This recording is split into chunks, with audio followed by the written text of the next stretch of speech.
रामलला का 500 सालों बाद देखने को ये उम्मीद हमें नहीं थी कि कभी होगा। आज से पहले भी सरकारें आई और चली गई, लेकिन किसी ने कुछ नहीं किया। लेकिन अब जो भी हुआ सब योगी जी की देन है, मोदी जी की ही वजह से ये सपना साकार हो पाया है। रामलला विराजमान होने वाले हैं, 22 तारीख को उनका प्राण प्रतिष्ठा का प्रोग्राम है। तो सभी हम लोग कोशिश करें कि ज़्यादा से ज़्यादा संख्या में अपने नियर बाई के जो भी मंदिर बने हुए हैं वहाँ पे बहुत भव्य तरीके से सारा प्रोग्राम हम अरेंज कर रहे हैं। सब जगह बनाया जा रहा है। रामलला के आने की खुशी में सब जगह जो है वो इस तरीके का कार्यक्रम रखा हुआ है।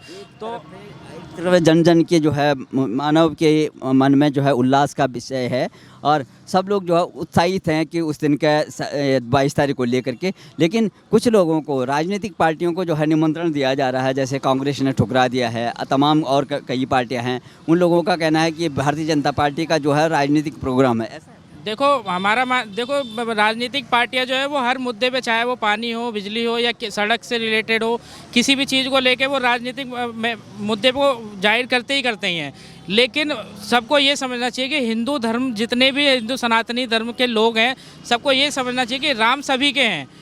उनका किसी पार्टी से लेना देना कोई भी नहीं है, चाहे वो बीजेपी के हों या कांग्रेस हो या किसी भी अन्य पार्टी के हों। रामलला का, अयोध्या का इस पार्टी से, किसी भी पार्टी से कोई लेना देना नहीं है। तो मैं सबको स्पष्ट कहना चाहता हूं कि मोदी जी ने जो भी किया है अपने कार्यकाल में या योगी जी जो भी कर रहे हैं, सब कुछ बहुत अच्छा चल रहा है, बहुत ही अच्छा है। और सारे सनातनी के धर्म के लोग जो भी है, जहाँ से भी हैं, सबको बहुत बहुत बधाई के पात्र हैं। सभी लोगों की कोशिश का ही आज नतीजा है कि 500 सालों बाद जो है अब हमें रामलला का जो इस तरीके का वो क्या कहते हैं, जो अब कार्यक्रम होने वाला है, हमें 500 सालों बाद देखने को ये उम्मीद हमें नहीं थी कि कभी होगा। आज से पहले भी सरकारें आई और चली गई, लेकिन किसी ने कुछ नहीं किया। लेकिन अब जो भी हुआ सब योगी जी की देन है, मोदी जी की ही वजह से ये सपना साकार हो पाया है। सभी हिंदू भाइयों को बहुत बहुत बधाई, सभी सनातनियों को बहुत बहुत बधाई। हम बहुत ही खुशकिस्मत है कि हमें अपने जीवन काल में ये चीज़ देखने को मिल रहा है। मोदी जी और योगी जी के किसी एक के कहने का मंदिर नहीं है। रामलला का जब मंदिर निर्माण होना स्टार्ट हुआ, तब भी जितने भी हमारे हिंदू भाई के लोग हैं, जितने भी जहाँ पे भी पूरे विश्व भर में जहाँ भी हिंदू भाई हैं, सब ने चंदा दिया, निःशुल्क सबने सेवा करी, सबने अपने घर घर जाके भिक्षा भी ली और सबके लिए दान किया हुआ है। और सभी हिंदू भाइयों की वजह से ही आज वो मंदिर, इतने बड़े भव्य मंदिर का निर्माण हुआ और रामलला हमारे विराजमान होने वाले हैं। तो ये ऐसा कहना तो हम गलत कहेंगे कि मोदी जी बनवा रहे हैं या योगी जी बनवा रहे हैं। हाँ, उनके ही योगदान से ही हमें ये सौभाग्य प्राप्त हुआ है कि हम रामलला को विराजमान होते देख पा रहे हैं। हाँ, उनके शासनकाल में। कांग्रेस की अभी पहले सरकार रही थी, कब से आज़ादी के बाद जो है सबसे ज़्यादा उन्होंने सरकारें दी है, उस पर राजनीति होती रही है राम के मंदिर पे, बाबरी मस्जिद को लेकर के, लेकिन कभी सॉल्यूशन नहीं हुआ। तो आज जब ये घड़ी आ रही है तो सबको, जैसे आपने बोला कि सभी को जाना चाहिए राजनीति से हट के, लेकिन राहुल गांधी जो है पूरब से पश्चिम की ओर जो है भारत जोड़ो न्याय यात्रा कर रहे हैं। तो क्या उनको नहीं लग रहा है कि जनभावनाओं के विपरीत जा रहे हैं? देखो, वो उनकी इस तरीके सब जितने भी लोग धरती पे हैं, सबकी मानसिकता अपनी अपनी है। तो हमारा तो मानना ये है कि रामलला जो है वो सबके हैं और सबको ही इसमें बढ़ चढ़ के हिस्सा लेना चाहिए। सबको ही जो रामलला के प्रोग्राम हो रहा है, जगह जगह जो है उनके मंदिर हो, हर जगह सजावट का कार्यक्रम चल रहा है अभी, और हम इसको बहुत ही भव्य तरीके से प्राण प्रतिष्ठा का प्रोग्राम करेंगे भी। और मुझे नहीं लगता कि इसे कांग्रेस पार्टी हो या सपा पार्टी हो या भाजपा हो, इसको किसी को भी किसी तरह का एतराज़ होना चाहिए। तो इस तरीके की राजनीति ना करें तो ज़्यादा अच्छा है, क्योंकि रामलला सबके हैं और सभी सनातनियों का जो है ये सौभाग्य है कि हमें ये सब कुछ देखने को मिल रहा है। तो कृपया करके इस तरह की टिप्पणी करना बंद कीजिए कि कांग्रेस पार्टी जो है वो, बीजेपी जो है राजनीति कर रही है, ऐसा है वैसा है। भाई, जो अच्छा काम करेगा उसके साथ जनता खड़ी है। हमने पिछले 10 साल में भी कांग्रेस रह के गई, उसके बाद हमें क्या मिला? कुछ नहीं मिला। मुद्दे तो उस टाइम भी थे हिंदू धर्म के और मुसलमान धर्म के, मंदिर मस्जिद हमेशा चलता रहा, लेकिन हमें नतीजा क्या मिला? कुछ नहीं।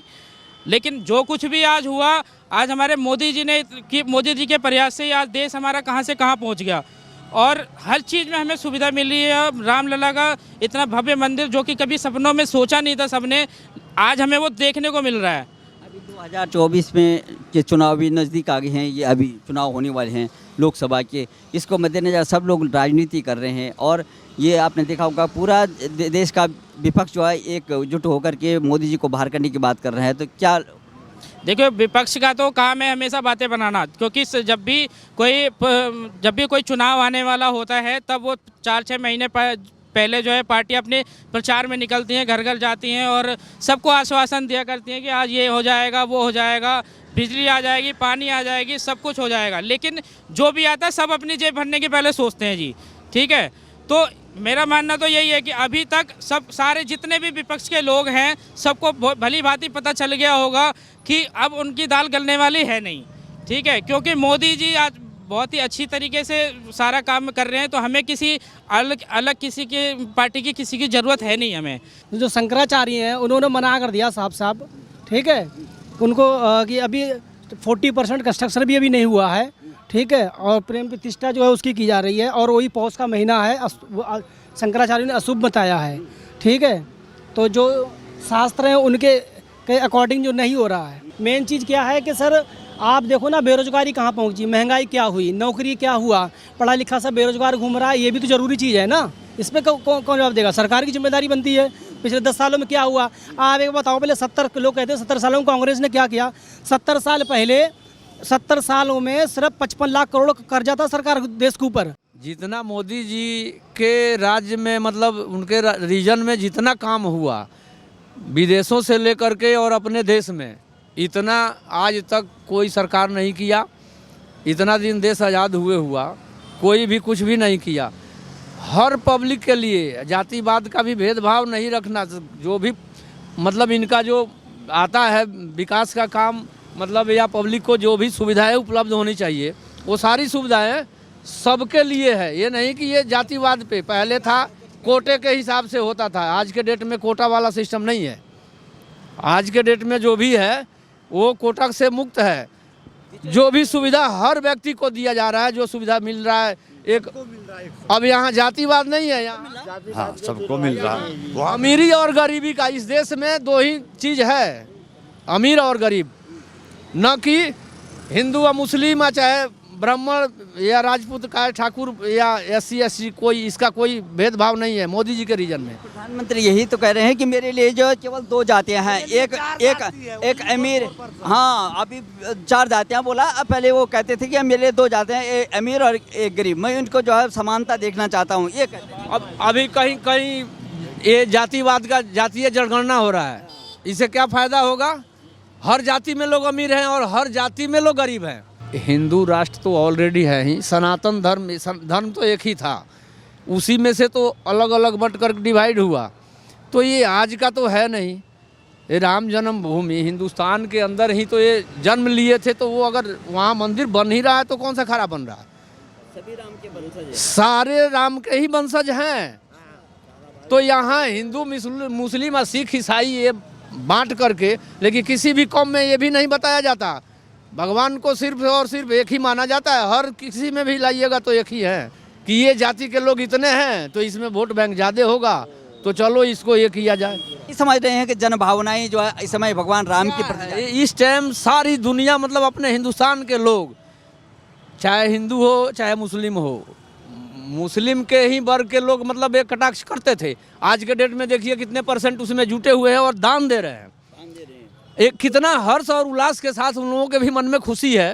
वो भी ये हमारे पूर्वज के जगह पे ये कह रहे हैं कि ये भी हमारे पूर्वज थे राम, ऐसा कहना है। बिल्कुल बिल्कुल, वो लोग कह रहे हैं कि हमारे पूर्वज थे और आज आ रहे हैं, तो ये बहुत खुशी की बात है कि हम भी अब उनके संरक्षण में रहेंगे, जिएंगे, खाएंगे, पिएंगे। राहुल गांधी क्यों नहीं समझ रहे हैं ये जन भावनाओं को? और क्या 2024 अभी लोकसभा के चुनाव हैं, मोदी जी को बाहर करने की बात कर रहे हैं, क्या उसमें जो है मोदी जी को बाहर कर पाएंगे? ऐसे में जीत पाएंगे चुनाव? ऐसे में वो अपने पैर पे अपना खुद को कुल्हाड़ी जो कहा जाता है ना, मार लेना, तो यहाँ एक मार लेना होता है, मतलब एक खरीद करके ला करके तुरंत ही वो मार दे रहे हैं, वो और करंट में ही।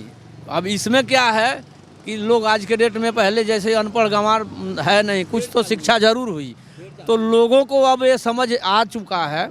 मान लीजिए कि 65 साल पहले से तो सरकार कांग्रेस, और उसमें 10 साल इधर उधर दूसरा सरकार रहा, बाकी तो सारा कांग्रेस ही था।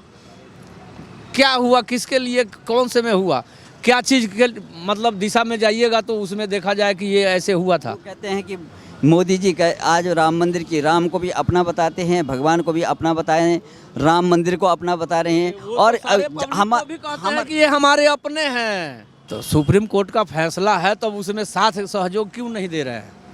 ये भी तो होना चाहिए। जब इनका फैसला है उसमें सहमति है तो जाना चाहिए ना। तो उसमें अगर इसमें शामिल हुए होते, कुछ सहयोग किए होते किसी भी तरीके का, धन मन तन मन धन तीन होता है ना, तीनों में कोई भी अर्पित किए होते तो लोगों के मन में थोड़ा सा आस उम्मीद होता कि चलो ये भी, इनका भी सोच कुछ अलग है। तो ये तो इनका सोचे बिल्कुल ही बाइकाट हो रहा है।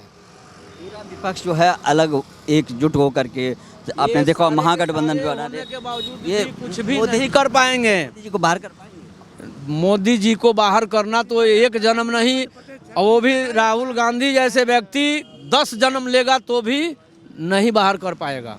ये चाहे जितने भी गठबंधन हो रहे हैं, ये आपस में ही देखिए अभी राजनीति कैसे चल रही है। आपस में ही ये कैसे, हमें सीट नहीं मिले तो हमें नहीं मिले, अब आपस में लड़ाई शुरू है। तो ये लोग आगे क्या करेंगे? ये देश के लिए कुछ करेंगे कि अपना जेब पॉकेट भरने के काम करने के लिए ये लोग इच्छुक हैं? पूरब से पश्चिम की ओर जो यात्रा चल रही है अभी राहुल गांधी जी की, भारत जोड़ो न्याय यात्रा, उससे कुछ फर्क पड़ेगा ये पब्लिक में? कुछ फर्क नहीं पड़ना है। कुछ फर्क नहीं पड़ना है, ठीक है। उनको जाना चाहिए था, नहीं जाना चाहिए था 22 तारीख को? ये समय के बाद जाते तो बेशक थोड़ा सा प्रभाव पड़ता। इसमें ये सहमति दे करके अपना ये भी भाग लेते। निमंत्रण कोई ये जरूरी नहीं है, ठीक है, आम आदमी, लेकिन सब लोग वहाँ तो उसी दिन जाएंगे नहीं। तो इसलिए मेन आदमियों को ही बुलावा गया। तो सब लोग जाएंगे तो वहाँ इतनी जगह है, उतना तो इतनी आबादी है तो होगा। और सारी दुनिया के मन में उमंग है कि हम भी चले जाए दर्शन जाना। मतलब हर व्यक्ति चाह रहा है कि हमें भी एक बार दर्शन हो जाए, तो दर्शन हो जाए। तो अब इकट्ठे सब लोग 22 जनवरी को पहुँचेंगे तो ये हो पाएगा? संभव है?